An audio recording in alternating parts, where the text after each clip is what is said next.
Amigos, irmãos, companheiros que nos visitam, que Jesus possa nos envolver. Nossa singela palavra da noite vai buscar, de alguma forma, homenagear o insigne codificador da doutrina espírita, Allan Kardec. E a esta casa que nos abriga, que nos oferece a oportunidade do trabalho.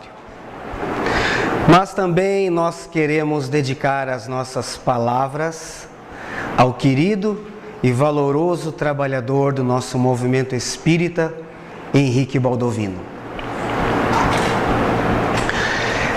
Era o ano de 1869.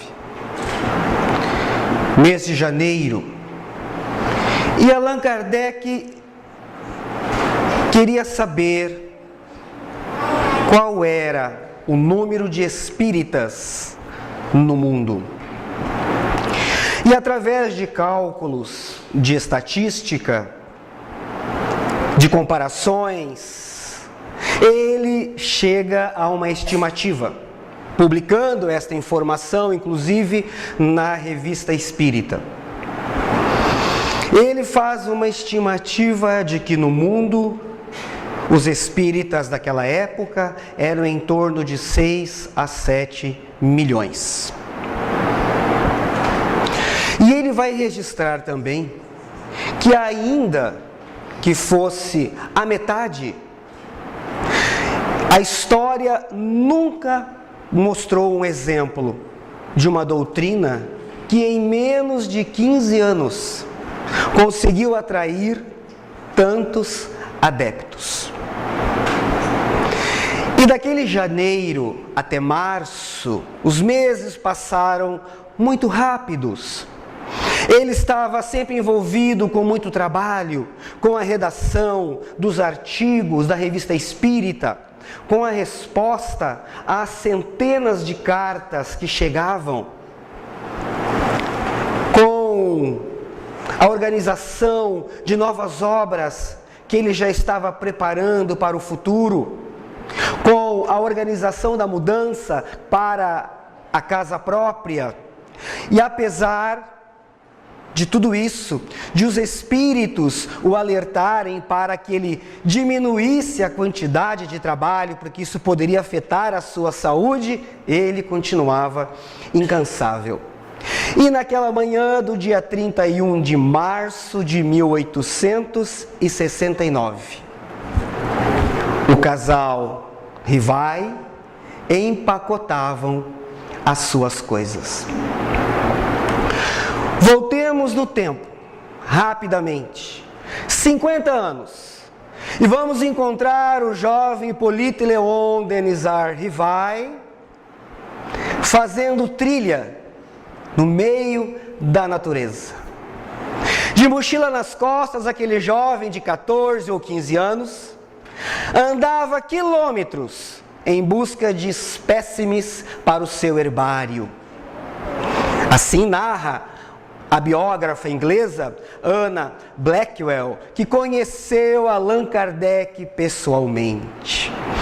E aquele jovem andava dentro da natureza e também meditava, pensava sobre as problemáticas do mundo.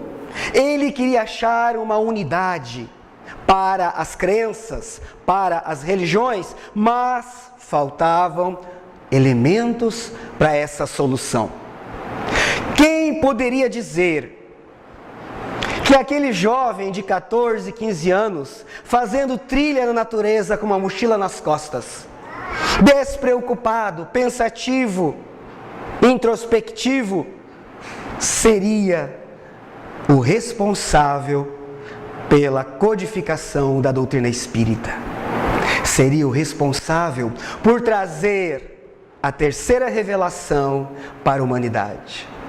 Quando ele volta para Lyon, aos 24 anos, publica sua primeira obra de peso voltada para a educação, um plano proposto para a melhoria da instrução pública. Mas o mais interessante é o que ele vai escrever nesta obra. Uma frase, no mínimo, curiosa. Diz ele: enaltecendo a ciência, que não mais se acreditará em almas do outro mundo e em fantasmas. É uma frase muito curiosa para o homem que publicaria obras através de metodologia científica, provando que as almas do outro mundo existem, que há um mundo espiritual. É que nesta época Allan Kardec trazia a influência da filosofia do pensamento positivista de Augusto Comte, o cientificismo, o que tornou ele um homem de lógica, racional. E é com esta bagagem racional que mais tarde ele também vai escrever: nunca tive ideias pré-concebidas. Do efeito, remontava às causas. Allan Kardec poderia ter se dedicado apenas à vida de pedagogo, de professor, de tradutor, de escritor, de várias obras. E já teria escrito o seu nome nas páginas da história. E assim ele o fez, até os 50 anos. E naquele ano de 1855, em que ele passa o ano inteiro visitando, visualizando, testemunhando vários fenômenos mediúnicos, na casa de Madame de Plenemaison, viu as mesas girantes, as mesas que levitavam, que voavam, que respondiam perguntas com pancadas, viu a escrita das irmãs Baudin, viu a mediunidade da senhorita Ruth Jafé. E, a par de tudo isso, mais tarde, ele vai escrever: compreendi, antes de tudo, a gravidade da exploração que iria empreender. Percebi, naqueles fenômenos, a chave para os problemas tão obscuros, tão controvertidos do passado e do futuro da humanidade. A solução que eu procurava a vida toda.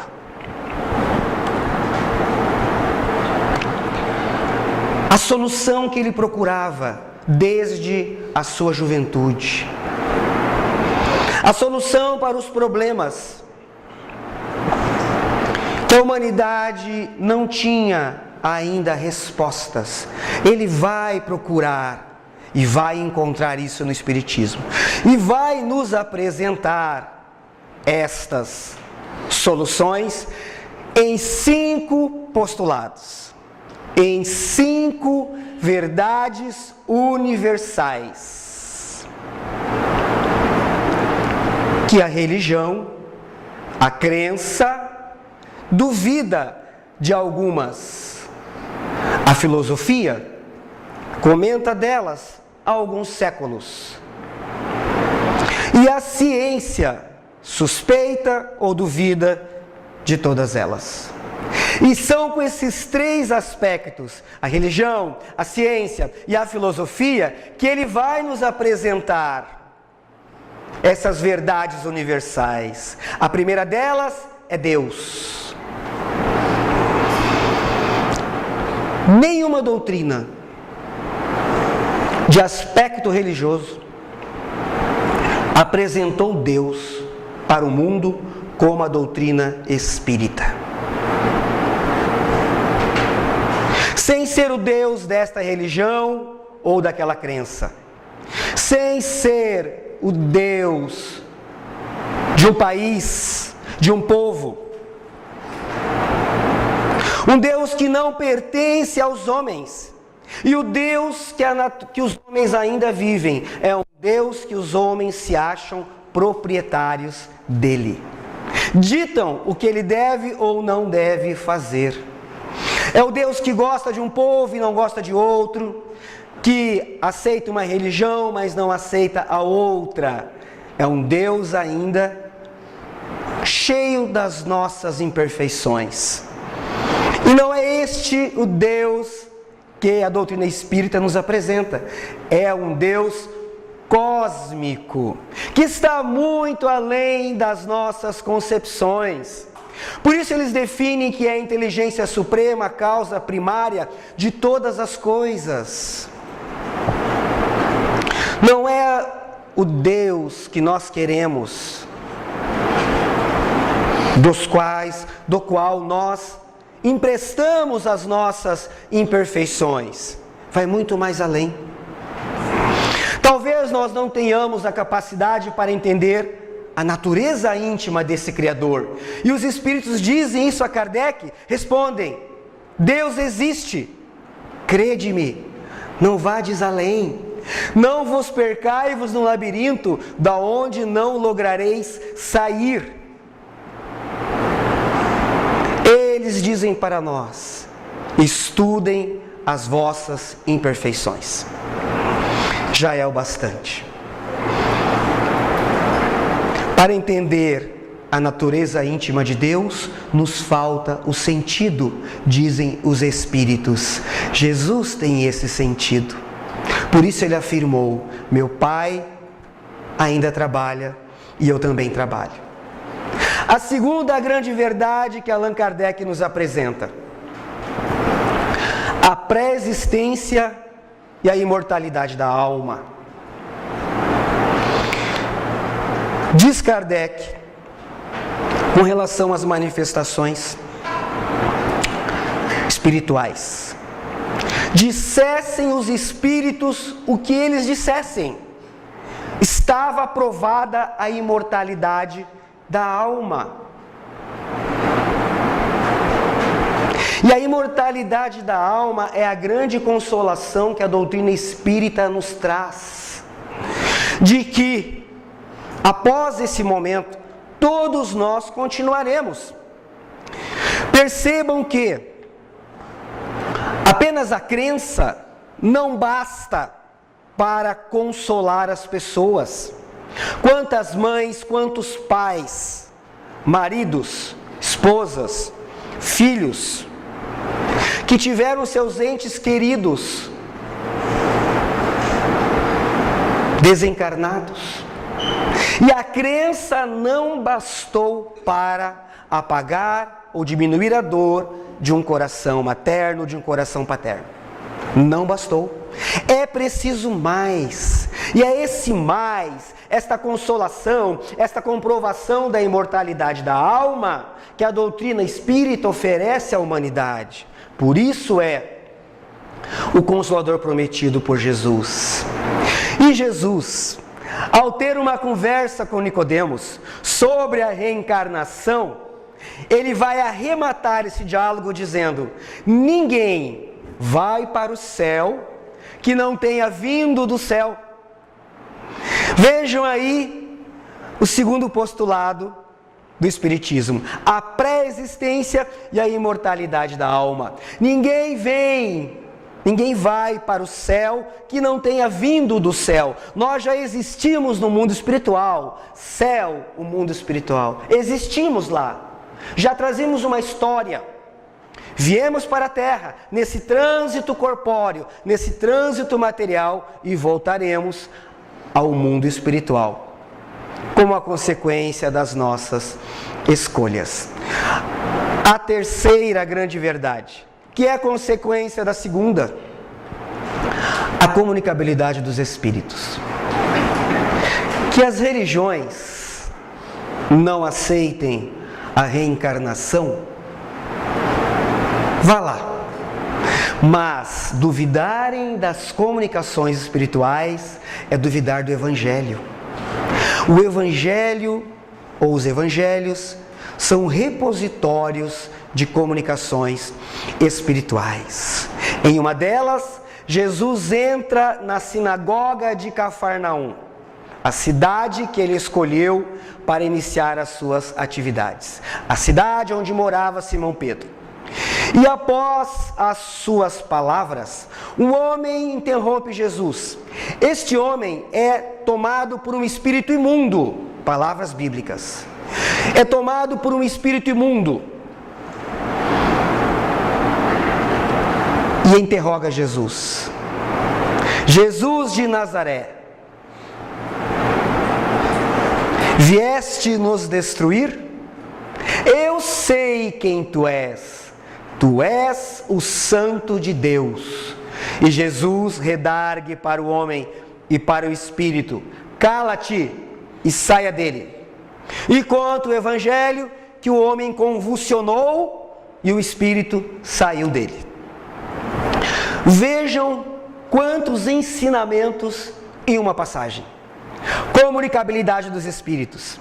A classificação dos espíritos, que Kardec depois vai nos apresentar no Livro dos Espíritos. Era um espírito de uma categoria inferior. Não era anjo, não era demônio. Foi chamado de espírito imundo. Um espírito perturbado, perturbador, confuso. E vejam que este espírito, apesar de ser taxado como espírito imundo, ele sabia quem era o Cristo. Porque ele não disse: eu sei quem tu és Deus. Não disse. Também não disse: eu sei quem tu és o Filho de Deus. Também não disse.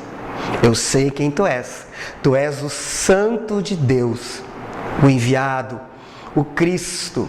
Ele entendia qual era a natureza de Jesus, a comunicabilidade dos espíritos. A terceira grande verdade, que Allan Kardec vai nos oferecer uma obra, o maior tratado de mediunidade, que é o Livro dos Médiuns. E ali ele coloca algumas coisas muito interessantes. Primeiro, ele começa nos chamando a atenção a espíritos, para que possamos pensar e meditar sobre esta condição. E ele vai dizer que antes de você convencer alguém a ser espírita, deve convencê-lo a ser espiritualista.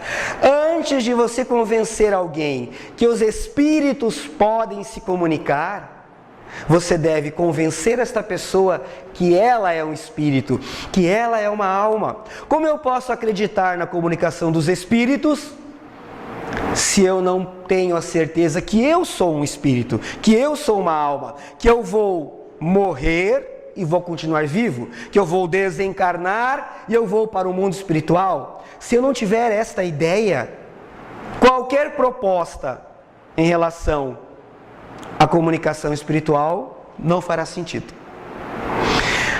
A quarta grande verdade, a reencarnação. O espírito Lázaro, no Evangelho segundo o Espiritismo, assim vai se pronunciar. Quando Jesus proferiu a divina palavra amor, as pessoas sobressaltaram-se. O Espiritismo, a seu turno, vem proferir uma segunda palavra do alfabeto divino. Estais atentos. Esta palavra é a reencarnação. A reencarnação é a chave, como diz Kardec, para muitos dos nossos problemas. Com a reencarnação, nós entendemos as questões do passado da humanidade e o nosso futuro. Porque podemos fazer agora uma projeção de qual será a minha vida futura. E posso entender que o que está acontecendo comigo hoje, um sofrimento, uma doença, uma limitação, uma provação, é consequência do passado. É consequência do mau uso do meu livre-arbítrio. A reencarnação nos iguala. Concede a todos as mesmas oportunidades de riqueza, de pobreza, de saúde, de doença, de família, de solidão, de saúde, de falta dela. Todos nos igualamos diante da reencarnação. E a quinta grande verdade a pluralidade dos mundos habitados. Um dia, a humanidade terá provas de que existe vida em outros planetas. E neste dia, estes homens vão olhar para a doutrina espírita de aspecto religioso, filosófico e científico, a primeira doutrina a colocar nos seus postulados, desde 1857, de que há outros mundos habitados. Assim, Allan Kardec apresenta ao mundo essas 5 grandes verdades universais. Imaginemos agora, rapidamente, por um breve instante, que não exista o Espiritismo. Imaginemos por um instante em que nós não temos nenhuma informação sobre o Espiritismo. Imaginemos que as obras de Allan Kardec nunca existiram. Imaginemos que as obras de Chico Xavier nunca existiram. Imaginemos que as obras de Divaldo Franco nunca existiram. Nem as de Raul Teixeira, nem as de Ivone do Amaral Pereira, nada sobre o Espiritismo. Tentem imaginar agora como seriam as nossas vidas. O que nós estaríamos fazendo nesse momento? Quais seriam as nossas concepções sem nenhuma gota de informação do Espiritismo? Ele não existe no nosso planeta. Quais seriam as nossas lutas nesse momento? Quais seriam os dramas que nós estaríamos arrastando nesse momento? Seríamos felizes? Estaríamos mergulhados novamente nos vícios de outras reencarnações? Como seria a vida de cada um de nós sem o Espiritismo? Busquem esta resposta e percebam a importância que a doutrina espírita tem para a humanidade.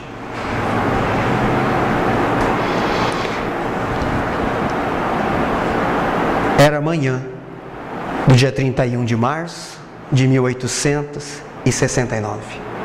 E o casal Rivai empacotavam as suas coisas. Conta a história oficial que entre 11 e 12 horas da manhã, Allan Kardec estava sozinho. E um rapaz que veio buscar alguns exemplares da revista Espírita bateu na porta. Allan Kardec o atendeu.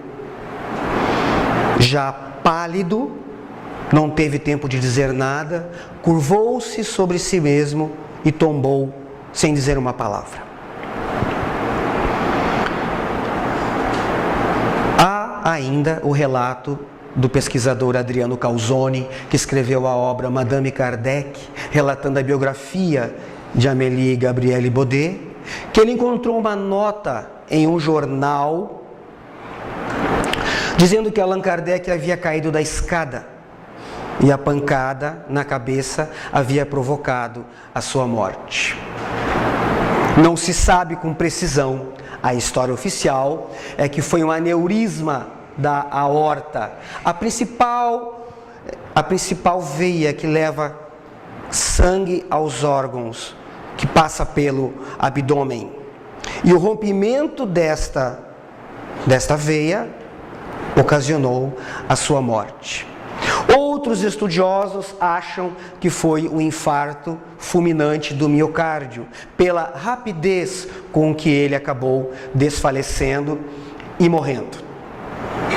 Sabemos que Allan Kardec esteve doente 4 ou 5 anos antes, e ele relata a um amigo que estava tendo problemas de um reumatismo interno que lhe afetara o coração e o pulmão. Bem, o que se segue é que os empregados da casa buscam Alexandre Delany, um fiel amigo de Allan Kardec, pai de Gabriel Delany, o escritor espírita. Alexandre Delany chega, aplica passes magnéticos, pressões cardíacas no peito, mas não consegue ressuscitar o amigo. No dia 2 de abril, 1.200 pessoas acompanham o cortejo fúnebre.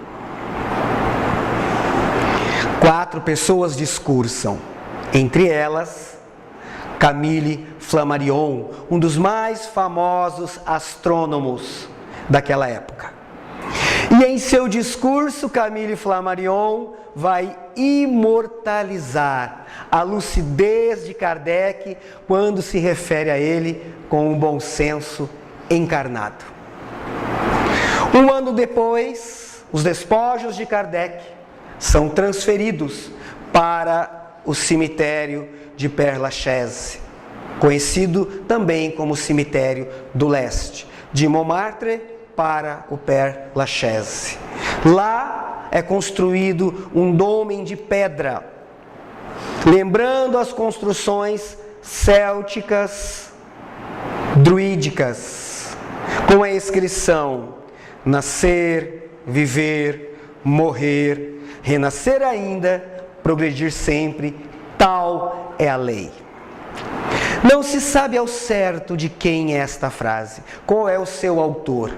A ideia da frase perpassava por várias filosofias, várias correntes religiosas, e o próprio Allan Kardec escreve algo muito parecido na revista de 1861. Talvez por isso o Espírito Emmanuel tenha escrito em uma das suas mensagens no livro Justiça Divina a seguinte ideia: e o Espiritismo diz, e ele então coloca a frase, porque é uma frase do Espiritismo, é a frase que traduz esse nosso processo de nascer, de viver, de crescer, de morrer e renascer ainda e progredir sempre. É uma lei que Allan Kardec nos traz, a lei da reencarnação, da qual nenhum de nós estará isento. Morrer e descansar, meus amigos, ainda não é para nós. Se o próprio Chico Xavier, que do nosso ponto de vista já poderia se aposentar, foi recebido por Jesus, e o que o Espírito Joana de Ângeles nos informa é que o Cristo disse para ele foi: descansa, meu filho, muito trabalho te espera. Imaginemos para nós quantas lutas nos aguardam, quantas lutas redentoras nos esperam, quantos desafios, quanto trabalho. Então esta frase para nós, ela faz total sentido. Vamos nascer e vamos crescer e vamos morrer e renascer muitas vezes, porque progredir é o nosso objetivo. Tal é a lei. Tal é a lei. Nesta data do dia 31 de março de 1870, o grande amigo Alexandre Delany não pôde comparecer, estava doente, mas escreveu uma carta bastante emocionante. E ele revela nessa carta uma face de Allan Kardec, que o próprio Allan Kardec não gostava muito que fosse comentada, a sua generosidade. Gabriel Delany viajou com Kardec por mais de 12 anos. Acompanhou Allan Kardec nas viagens que ele fazia para divulgar a doutrina espírita, e ele fazia isso nas suas férias. E ele vai narrar então que acompanhou diversas vezes o codificador tirar recursos do próprio bolso para ajudar a quem quer que fosse, sem conhecer ninguém, sem perguntar o nome, não importando se aquela pessoa era espírita ou não. Um homem, ele escreve de uma cidade rural a 30 quilômetros de Paris, pedindo para Allan Kardec ir ver em loco os fenômenos mediúnicos que ocorrem com ele e a sua família. E ele vai com Alexandre Delaunay, vê os fenômenos, testemunha as manifestações, mas percebe que a família está passando necessidades materiais. A família tentou dissimular, mas ele percebeu. E quando ele vai embora, no outro dia, ele manda entregar uma quantia em dinheiro suficiente para aquele homem se reerguer de novo com a sua família. Então ele atendia pessoas com recursos próprios e mandava um bilhete dentro da carta junto com o dinheiro. O bilhete dizia: da parte dos bons espíritos. Da parte dos bons espíritos. Allan Kardec não conseguiu o seu objetivo, que era mudar-se para a casa própria, que ele havia adquirido com seus próprios recursos desde o ano de 1860. Uma casa na Vila Seguir, número 39, aonde ele adquiriu 2.600 metros quadrados. Construiu 6 casas. E entre os planos era para que uma das casas se tornasse uma biblioteca e um museu do Espiritismo. Mas ele fez muito mais do que isso.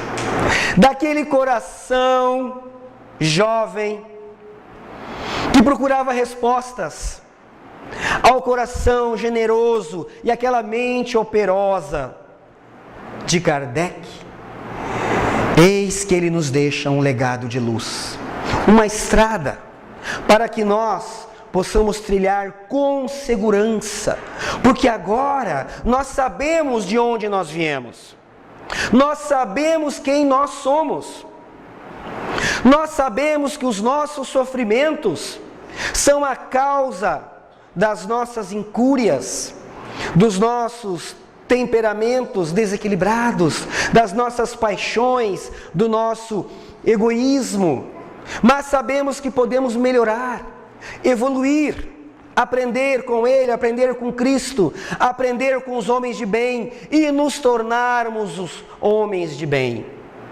Esse é o legado de Kardec para a humanidade, uma estrada segura, aonde podemos trilhar e enxergar o futuro, porque agora eu sei que o futuro será a construção do meu presente. Esse é o grande legado de Kardec para a humanidade. Este homem extraordinário, que o Cristo o chama de apóstolo. Lemos nas páginas do Evangelho segundo o Espiritismo, o Cristo Consolador, capítulo 6. Jesus está falando diretamente com a humanidade. Está conversando com todos aqueles que abrem as páginas e leem o capítulo 6. Jesus está conversando com você. Quando eu abro as páginas do capítulo 6 do Evangelho e leio instruções dos Espíritos, é o Cristo falando comigo. São palavras que ele fala diretamente para quem se dá o tempo de ler o que ali está escrito. Sou o grande médico das almas. Venho instruir e consolar. Vossas almas não estão esquecidas, e eu, divino jardineiro, as cultivo no silêncio dos vossos pensamentos. Em verdade vos digo, aqueles que carregam seus fardos e assistem os seus irmãos são bem amados meus. Instruí-vos nesta preciosa doutrina que dissipa os erros. Estou convosco e o meu apóstolo vos instrui. O meu apóstolo vos instrui. É esse o título que Jesus dá a Kardec, seu apóstolo. Por isso nós te agradecemos, insigne codificador. pelo teu trabalho. Agradecemos pela dedicação, por ter prejudicado a própria saúde, em nome do bem, em nome do amor, em nome da verdade. Para que possamos conhecer Jesus, para que possamos ir na direção do Cristo, para que possamos aprender a olhar para Jesus e ver nele o nosso irmão maior, este espírito de bilhões de anos que cuida da humanidade. Nós te pedimos, Mestre, que cuide do nosso país em momentos tão difíceis que nós estamos vivendo. Que inspire os dirigentes de todas as nações, para que esses dirigentes possam tomar sempre as decisões em favor dos menos favorecidos, daqueles que precisam. Ampara, Senhor, o nosso planeta, tão necessitado, tão carente de Ti são os nossos corações. Por isso nós te pedimos, vem, Senhor, vem fazer parte da minha vida mental, me ensinar os caminhos de caridade e retidão moral. Vem mostrar a esta alma pequena o valor do teu divino amor, que se estende sobre tudo e sobre todos com desvelado destemor. Jornadeando entre as eras, nunca te quis ao meu lado, ó amor não amado. Mas hoje, olhando estas marcas e estas cicatrizes, venho rogar-te, exaurido, vem, Senhor, iluminar esta mente cansada, que aos poucos te percebe claramente assustada. Como podes amar tanto? E eu do meu canto, quando penso em ti, eu até me agiganto, entendendo desassombrado, como é suave o teu jugo, como é leve o teu fardo.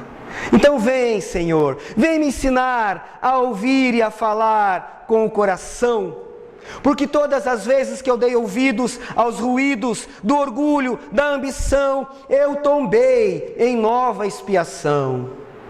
Nas noites escuras dos meus tormentos, vem ser o orvalho sereno na madrugada nova, a umidificar a aridez dos meus pensamentos.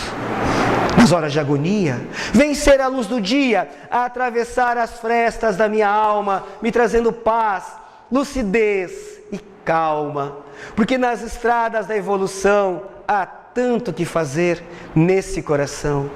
Então vem, Senhor, vem socorrer esta alma pobre, que um dia será nobre, seguindo os teus passos de beleza e de luz. E permita na tua grandeza que eu possa chamá-lo de amigo Jesus. Deus nos guarde, muita paz, muito obrigado pela atenção de todos.